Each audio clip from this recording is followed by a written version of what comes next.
So we all know there's different kinds of people. There's people that, love talking to people. They're always the life of the party. They always know everyone. Obviously, internet culture knows them as Chads or Stacy's, but it's not always that simple. And then there's extreme introverted people that don't seem to want to talk to anyone, don't seem to want to be around other people, don't want to do anything related with other people. And I'm just saying, it seems like these days there's not a middle ground a lot anymore. At least that's what I've seen. Um, there's so many people that, in my experience in college and in life, it seems like it's one extreme or the other. And I want to know why that is.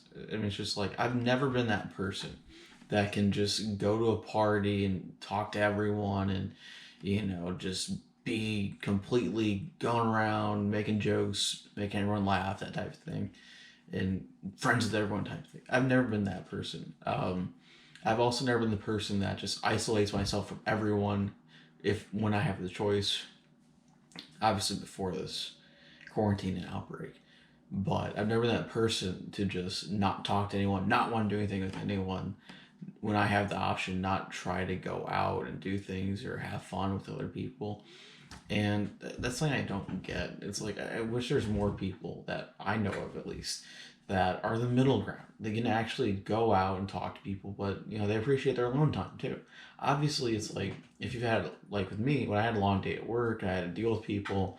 That was frustrating, and so obviously I'd want to spend time alone and not have to deal with other people. But at the same time, when I had some time off, and there's an opportunity to do something with somebody or some people, I'd be more than up for it. But it seems like there's just so many people these days that are just so isolated. They can't do things with other people. They have any interest in doing things with other people. They can't do it.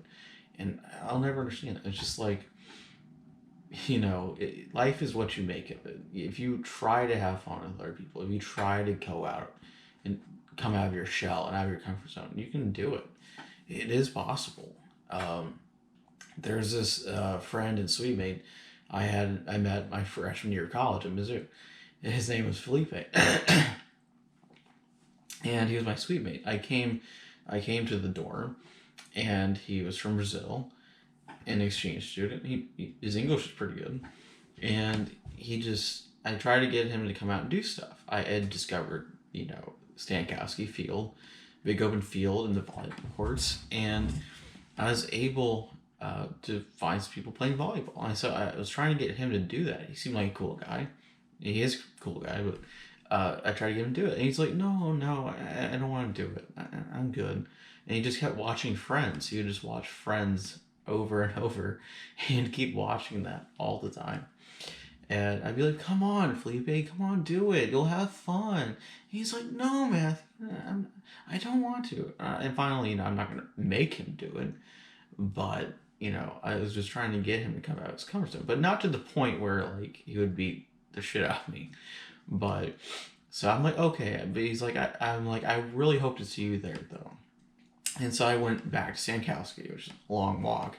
And I went up there. And then after like an hour, who shows up? Felipe does. So I was able to get him to do things and explore things and have fun and meet other people and come out of his shell. And I was really happy I was able to do that. And of course, I wasn't 21 yet, so uh, I had him help me out with that. But it was a good time. So it's just like, and then there's these other people. And so that's one side of the spectrum. And then there's the other side of the spectrum that they can do anything with anyone at any time. They always have to go out to bars, clubs, parties, you name it. And I'm like, do you never want alone time or to do anything with anyone? Besides other people, like have some time to yourself, have some self-reflecting time. I don't understand that either, but I mean, people are gonna do what they want to do. At the end of the day, that's how people are. They're gonna do what they want to do. But one theory I have is that we have a very um, different society. It's kind of like with cell phones, smartphones, tablets, game consoles, high speed internet. It's made people so uh, easily able to isolate themselves. I mean, pretty much back in the day, without a ton of things to do that you could do by yourself, like electronically, people would have to only read books. If they didn't want to read books, they'd have to go out and do something. These days, people can easily keep themselves entertained. They can watch anime, they can watch a lot of porn, they can watch a lot of YouTube, play a lot of games, uh, do all these kinds of things without having to talk to a single person, basically. I think that's made it a lot easier for people to not have to talk to other people. They're so used to being by themselves that they don't have to rely on other people. They don't have to. They basically don't have to rely on other people to have a good time, and they like it that way. And then also at the other end of the spectrum, party culture. With college and everything, and high school, obviously it's the time period where people want to drink and have alcohol and party. So that obviously encourages that kind of behavior to always go out and do stuff with people. So it's a mixed bag. I think there's a lot of different kinds of people these days, but especially if you're on Reddit, there's a lot of introverted people that don't get out much. So it's a mixed bag. And today, more than ever, we see the two sides of each extreme. So.